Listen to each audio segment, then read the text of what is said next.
Hi guys, আসসালামু আলাইকুম। আজকের স্পেশাল রেসিপি পাউরুটি কাস্টার্ড। ইজি টেস্টি আর একেবারে মাউথ ওয়াটারিং একটি ডিশ, যেটা বাসার ছোট বড় সবার অনেক বেশি পছন্দ হবে। উপর থেকে ক্রিস্পি আর ভেতরে নরম আর বাহিরে ঠান্ডা ঠান্ডা কাস্টার্ডের লেয়ার ভীষণই মজার হয় খেতে।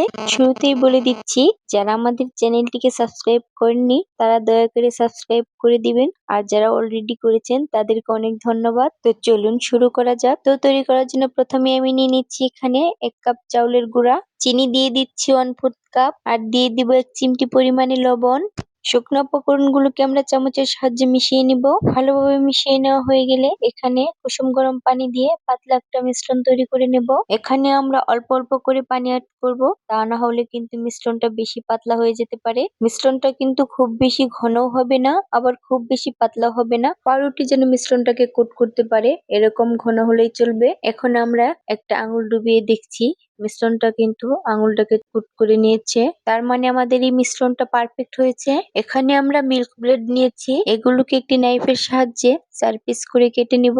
আপনারা চাইলে এর সাইডের ব্রেড ক্রাম্বস গুলোকে ফেলে দিতে পারেন, আমি ফেলছি না। সবগুলো ব্রেড আমাদের কেটে নেওয়া হয়ে গেছে। আমরা আজকে বেশি করে এই কাস্টার্ডটা বানাবো, কারণ আমার বাসার সবাই এটা বেশি খেতে পছন্দ করে। এখানে আমরা চুলাতে একটা প্যান বসিয়ে নিয়ে এখানে পর্যাপ্ত পরিমাণে তেল গরম করে নিয়েছি। এখানে আমরা 1 টেবিল চামচ পরিমাণে ঘি দিয়ে নিব, এতে করে এর ফ্লেভারটা অনেক সুন্দর হবে। এখন আমরা পাউরুটিগুলো মিশ্রণের মধ্যে ডুবিয়ে এক এক করে তেলের মধ্যে দিয়ে দিচ্ছি। পাউরুটির পিসগুলো এক পাশ ভাজা হয়ে গেলে অপর পাশটা উল্টে দিয়েছি।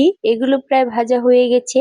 এখন আমরা পাউরুটির পিসগুলোকে প্যান থেকে তেল ঝরিয়ে উঠিয়ে নিব। আবারও আমরা এখানে 4 পিস পাউরুটি দিয়ে দিলাম। এভাবে পাউরুটি ভেজে আপনারা কিন্তু এমনিতেও খেতে পারেন, খুবই ভালো লাগে খেতে। সেক্ষেত্রে চিনিটা একটু বেশি করে দিতে হবে। পাউরুটির অপর পাশটা এখন উল্টে দিয়েছি। পাউরুটিগুলো ভাজা হয়ে গেছে। এখন আমরা প্যান থেকে এগুলোকে উঠিয়ে নিব।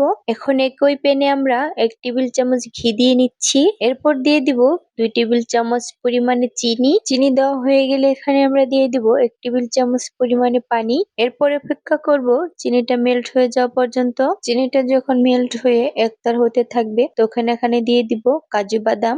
দিয়ে দেওয়া হয়ে গেলে কিছুক্ষণ আমি এটাকে ভাজতে থাকবো। বাদামগুলোতে যখন চিনিটা কোট হতে থাকবে সে পর্যায়ে হচ্ছে আমি এগুলোকে নামিয়ে নিব। আর নামানোর পর কিন্তু একটা প্লেটের উপরে এগুলোকে ছড়িয়ে রাখতে হবে। এখানে আমরা একটি বাটিতে নিয়ে নিচ্ছি 4 চা চামচ কাস্টার্ড পাউডার, আর এখানে দিয়ে দিচ্ছি 1 কাপ পরিমাণে লিকুইড দুধ। এগুলোকে ভালোভাবে মিশিয়ে নিতে হবে যাতে এর মধ্যে কোনো দলা দলা ভাব না থাকে। এখানে একটি প্যানেতে দিয়ে দিচ্ছি 4 কাপ পরিমাণে লিকুইড দুধ, আর এর মধ্যে দিয়ে দিলাম আগে থেকেই গুলিয়ে রাখা সেই কাস্টার্ড পাউডার। এখন আমরা এর মধ্যে দিয়ে দিব 1 কাপ পরিমাণে চিনি। মিষ্টির পরিমাণটা আপনারা আপনাদের পছন্দ মতো অ্যাডজাস্ট করে নেবেন। এখন দুধটাকে ভালোভাবে জাল করে নিতে হবে। ভালোভাবে জাল করে নেওয়া হয়ে গেলে এখানে দিয়ে দিব 1 টেবিল চামচ পরিমাণ কনডেন্স মিল্ক। এরপর এখানে 2 টেবিল চামচ পরিমাণ গুঁড়া দুধ গুলে দিয়ে দিচ্ছি। এরপর ভালোভাবে মিশিয়ে 2 মিনিট জাল করে এটাকে নামিয়ে নিব।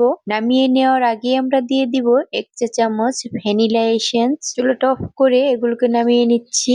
এখন আমরা প্লেটের উপর কিছু ভেজে নেওয়া পাউরুটি সাজিয়ে দিচ্ছি। এরপর এখানে দিয়ে দিব কাস্টার্ডের মিশ্রণগুলো। এরপর আবারও কিছু পাউরুটি উপর দিয়ে সাজিয়ে দিচ্ছি। এরপর আবারও কাস্টার্ডের মিশ্রণ দিয়ে দিব। Chill it in the fridge for at least 30 minutes, অথবা আপনারা সারা রাত্রের জন্য এটাকে ফ্রিজে রাখতে পারেন, তাহলেই পাবেন ঠান্ডা ঠান্ডা ক্রিমি ব্রেড কাস্টার্ড। ট্রাই করে দেখেন, হোমমেড, সিম্পল আর সবার মন জয় করে নেবেন। Don't forget to like, comment and share. সবশেষে আমরা ক্যারামেলাইজড বাদাম গুলো দিয়ে ডিশটাকে সার্ভ করব।